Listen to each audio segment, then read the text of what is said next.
Hello, welcome to Retracing History. I am your host, Isatu Bengala. Today's topics are Black freedom. What does it mean? Is it real? And if so, what are the limitations? For formerly enslaved people, freedom meant an end to the whip, to the sale of family members, and to white masters.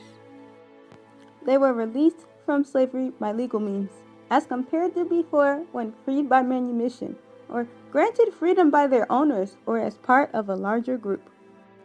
This recruitment handbill shows a free African American soldier liberating slaves and bringing you hope for good education and a productive way of life.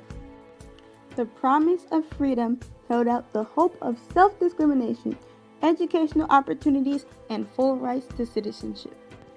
Here we have the Emancipation Proclamation, 1863.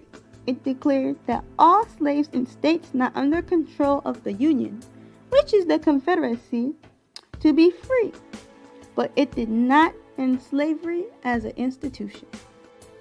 Now on to the Reconstruction Amendments, which intended to extend the rights of citizenship to African Americans. First, we have the 13th Amendment, 1865. This is the one that abolished slavery. Second, we have the 14th Amendment, 1868. This is the one that extended equal protection of the laws to all citizens. Last but not least, we have the 15th Amendment, 1870.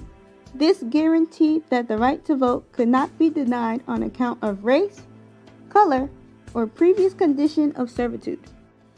Is black freedom a reality? Yes, because the Reconstruction Amendments were designed to eliminate racial discrimination against blacks, improve their educational and employment opportunities, and establish their electoral power. The first vote was a critical step in freedmen protecting their civil liberties, and it was the first of their freedoms to be taken away. What economic problems did newly freed slaves face? For one, they had no education and could not read or write as a result of the slave codes. 2. Job opportunities were extremely limited. 3. Often the only skills a freed slave had was in farming, and even then they usually only knew how to do manual labor, not the actual running of a farm. And 4. Freed slaves had no money, clothing, etc. Did you know that 6 in 10 African Americans in the South were sharecroppers? 3 in 10, mostly women, were cooks, housekeepers, laundresses, nursemaids, laborers, and 2% were teachers, doctors, or ministers. What types of jobs did they have? Many free slaves remained on their plantations and worked as sharecroppers. Many landowners had no money to hire workers, so they would allow a freed slave to work the land and give a portion of the harvest to the landowner. Also, they were tenant farmers. They made enough to begin renting the land. This was known as tenant farming. It was better than cropping, but they still struggled to make ends meet. The Freedmen's Bureau was created as a part of the Reconstruction Act. It was a federal agency designed to provide food, clothes, and shelter for freed slaves and whites in need. Who do you think they could turn to find some relief from this emotional burden? The growth of Black Methodist and Baptist Church had evangelical roots. They used spiritual song and gospel and were the forerunner of Southern Baptist churches. AME, African Methodist Episcopal Church, sent missionaries to the South immediately after the war. Membership increased from 70,000 to 390,000. Black pastors on their congregations maintained their autonomy and identity by reading their own histories into Christian texts, unlocking new routes for self-realization. For example, many black churches identify with the book of Exodus story of the prophet Moses, leading the Israelites' escape from slavery in Egypt. Black and white school teachers came south and began to teach the freed slaves. Booker T. Washington said, "It was a whole race going to school. Few were too young and none were too old." These are the first black members of Congress. Voters in the South voted more than 600 African American state legislators and 16 members of Congress. Black and white citizens established several progressive state governments that attempted to extend educational opportunities and civil and political rights to everyone. Let's talk about the limitations. So, Johnson's actions, which included pardoning many former Confederates and restoring their land, as well as removing Bureau employees he thought were too sympathetic to blacks, seemed to undermine the Freedmen's Bureau authority. How do you think most Southerners reacted to Reconstruction? Supremacist organizations like the Ku Klux Klan and the Knights of the White Carnelia were formed. Some originally warned blacks not to vote, but then everything turned violent. Under Johnson's Reconstruction policies, nearly all the Southern states would enact their own black codes in 1865 and 1866. While the codes granted certain freedoms to African Americans, including the right to buy and own property, marry, make contracts, and testify in court only in cases involving people of their own race, their primary purpose was to restrict blacks' labor and activity.